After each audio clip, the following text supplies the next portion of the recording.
You are listening to the Life Coach School podcast with Brooke Castillo, episode number 378.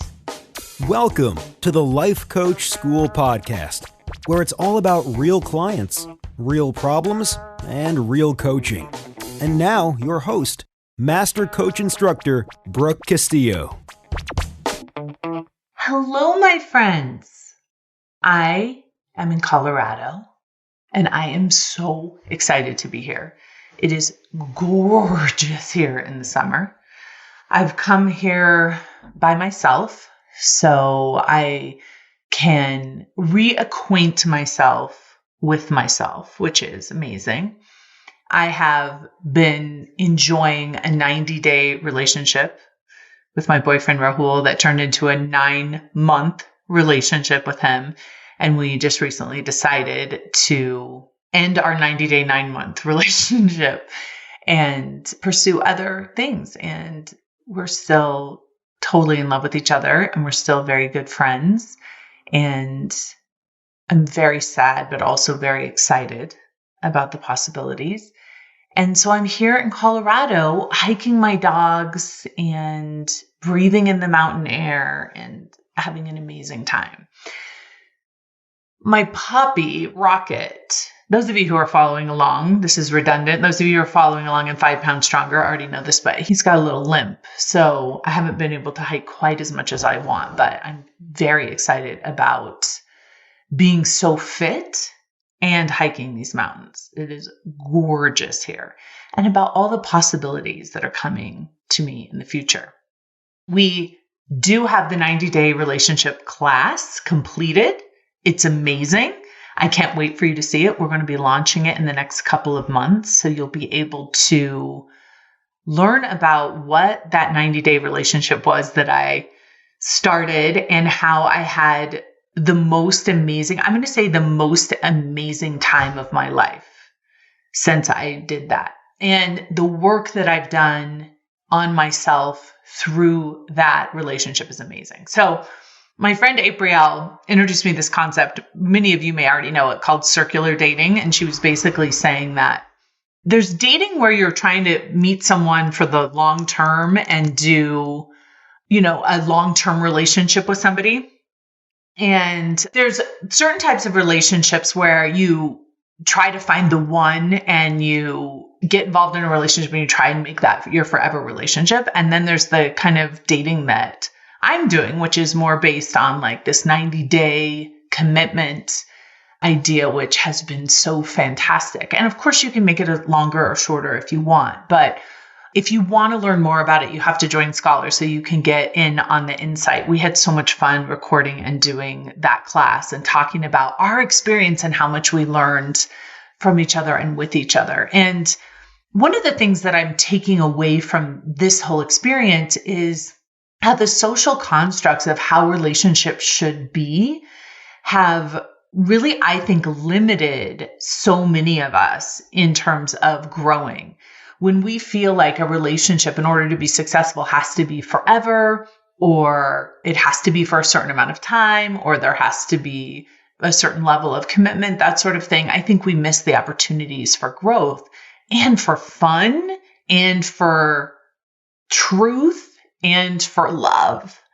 And I want to share that experience with you. I plan on doing many more 90-day relationships, falling in love many more times, and having you all along for the ride.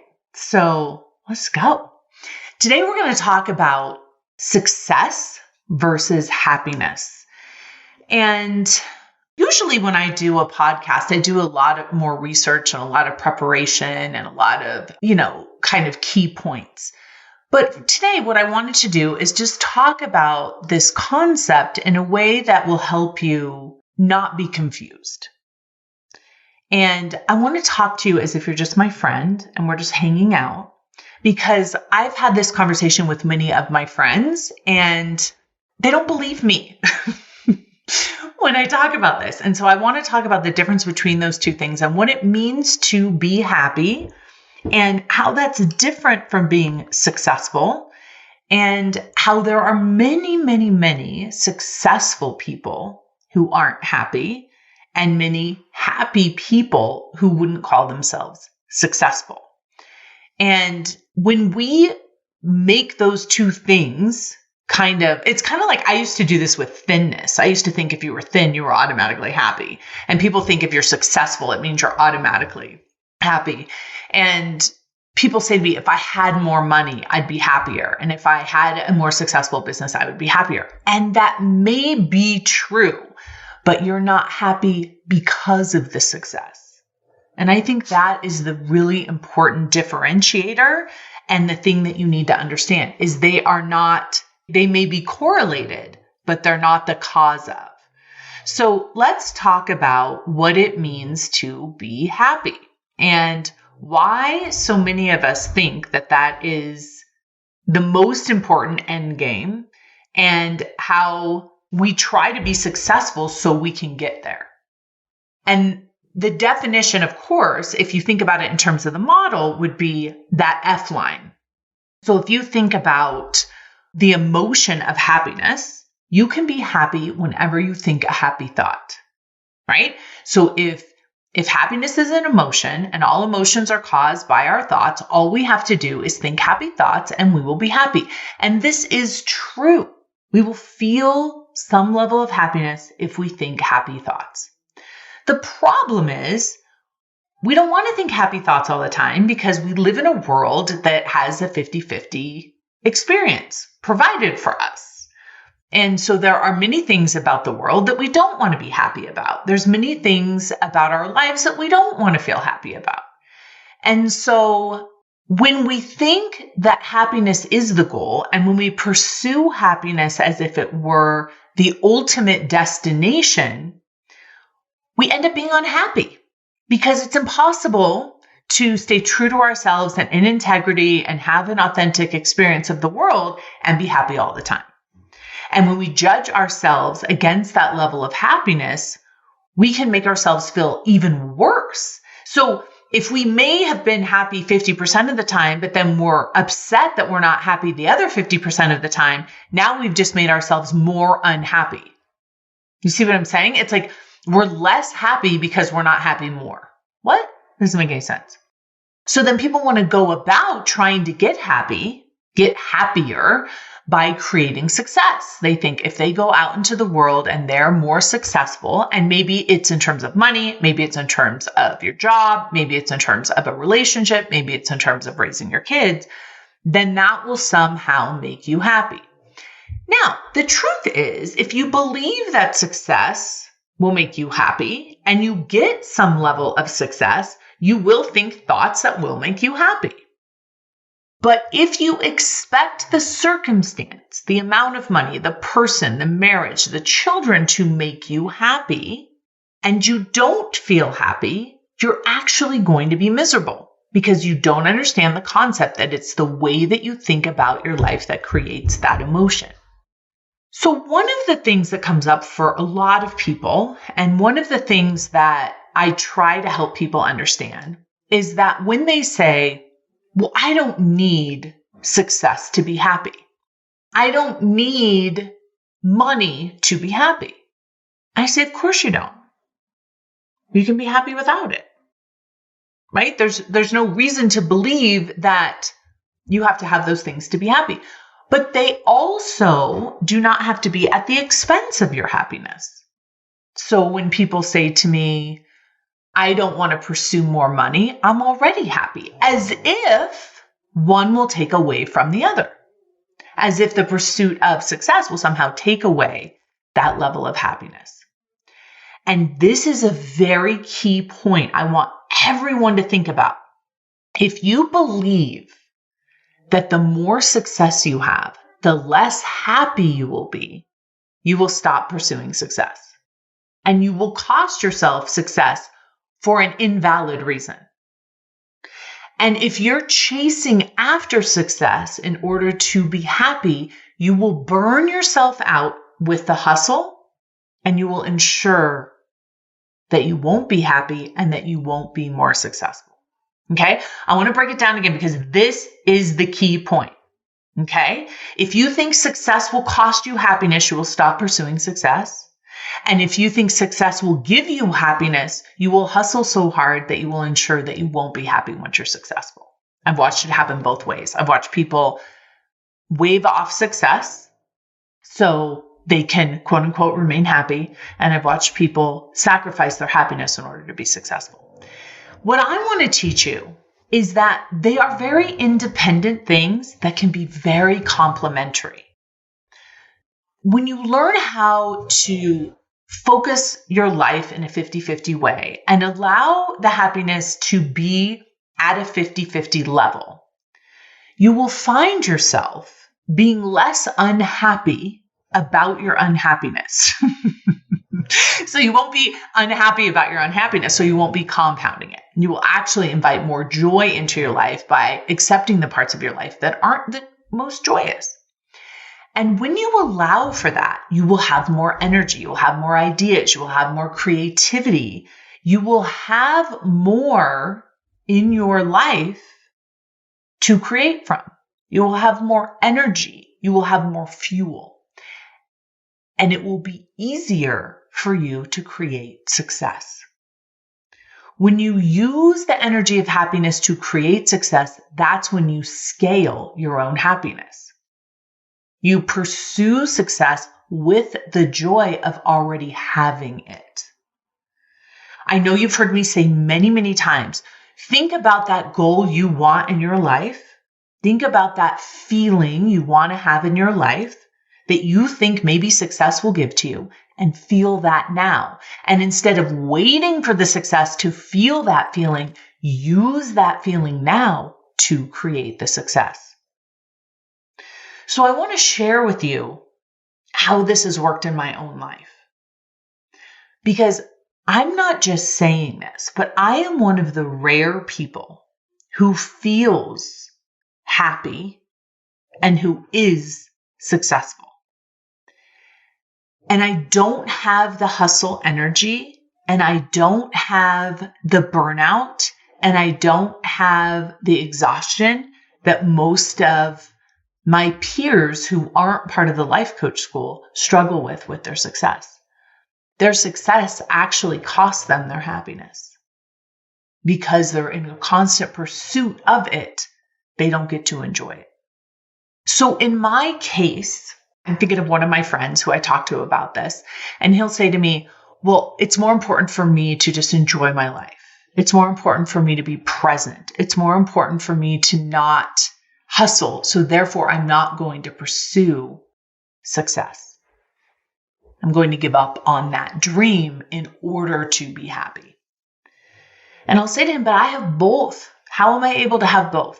How am I able to generate the wealth and the success and the jobs and the offering and the contribution at such a high level, and also maintain a level of happiness at 50% that fuels me to be able to continually contribute and to want to contribute for the rest of my life? I have another friend who's very successful, but can't wait to stop being successful. Can't wait to stop pursuing it. It's not a place that he wanted to land in terms of successfulness. He just wanted to succeed and be done with it, to cash out, so then he could be happy. He wanted to create and contribute and amass enough wealth to then enjoy his life. And surprise, surprise, it doesn't work that way. And it didn't work that way. And there's a sense of void and emptiness that he's now experiencing, even though he has all the monies, had all the dreams come true, hustled all the way to create all the things. And there's a level of satisfaction from that success, but also a level of emptiness because it didn't provide the happiness that he thought it would. It's almost like buying a new car. It's like once you get to that place, like I watch my students do this, right? It's like they make $1 million, but then they want to make 2, and then they want to make 3, and then they want to make 5. And I love that for them because it requires them to grow and up-level themselves and explore. But when I get a student that thinks that they're going to be happier at 5 million than they are at 2, they are very confused. It's still going to be 50-50. The level of happiness will not be increased. So then people will say to me, well, why would I pursue more success if I'm not going to be happier? And I remind them the reason for success is not happiness. Happiness can fuel our success, but it's not why we go after it.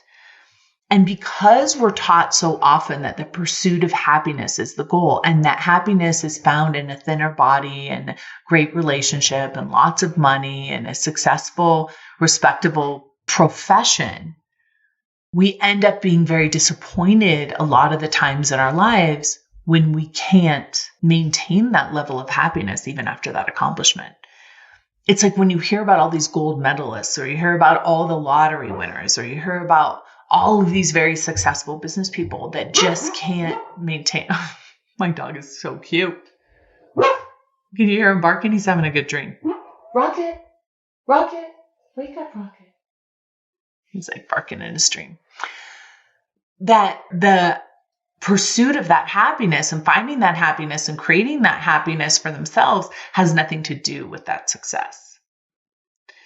So one of the ways that I want to encourage all of you to approach this is to, first of all, separate them out. Success is fun, and success is amazing, and success is a growth opportunity, and success is exciting as you're creating it, but it doesn't make you happy. And that doesn't mean you don't go after it. It just means that you designate those chores within your brain to different things. Okay? So as you're pursuing happiness, you're going to work with your thoughts. You're going to activate thoughts that activate emotions that feel happy. And whenever you're pursuing happiness, that's all you have to do. Now, can you create circumstances in your life that make it easier for you to think thoughts that make you happy? Sure. But it's the hard way. Manipulating the circumstances so you don't have to manage your mind is one way of doing it, but it's exhausting. When you manage your mind in order to be happy, circumstances can change or not, and you can still feel that level of joy. So once you understand that skill set, the skill set of happiness in terms of managing your mind and creating emotion from that place, then you separate that out and then you look at success as something different than happiness. And success isn't something you create in order to be happy. It's something you create from happiness, from fuel, from the joy of happiness. And you have to define for yourself what success is and what it means for you. And I want you to be very careful here, because a lot of us try to be too virtuous when we're defining success. We try to be too moral when we're defining success. What I want to encourage you to do is define success based on your deepest desires, your truest desires. What is it that you have within you that wants to be expressed, that wants to be created, that wants to be achieved? Are you willing to sacrifice a little of comfort, maybe even a little of happiness in the temporary, so you can pursue the biggest dream of your life? A lot of times what happens is we pursue a big dream, we write down a big dream, and then we all of a sudden feel anxious and scared and upset and mad. We cost ourselves some happiness. We have to work our way back with our thoughts in order to then be realigned so we have the fuel to achieve our dreams. And we'll be knocked off of that many times with doubt, with frustration, with fear. And we'll have to go back into our mind and regenerate what it means to think in a way that creates happiness. And when you have both success and happiness, it's not because they depend on each other. It's because you've pursued them and focused on them. And if you can maintain your happiness all the way to success, it will be much easier for you to maintain your happiness once you're successful. If you rely on your success to make you happy, you will most likely sabotage your success. Separate them out Keep them individual pursuits. Learn them as different skill sets. And always know that they're both available to you. You have to define what they are, and then you have to go after them in different ways. Success isn't going to make you happy, but you should go after it anyway. Have a beautiful week, my friends. Talk to you soon. Bye. Hey, if you enjoy listening to this podcast, you have to come check out Self-Coaching Scholars. It's my monthly coaching program where we take all this material and we apply it. We take it to the next level and we study it. Join me over at thelifecoachschool.com/join. Make sure you type in the lifecoachschool.com/join. I'd love to have you join me in Self-Coaching Scholars. See you there.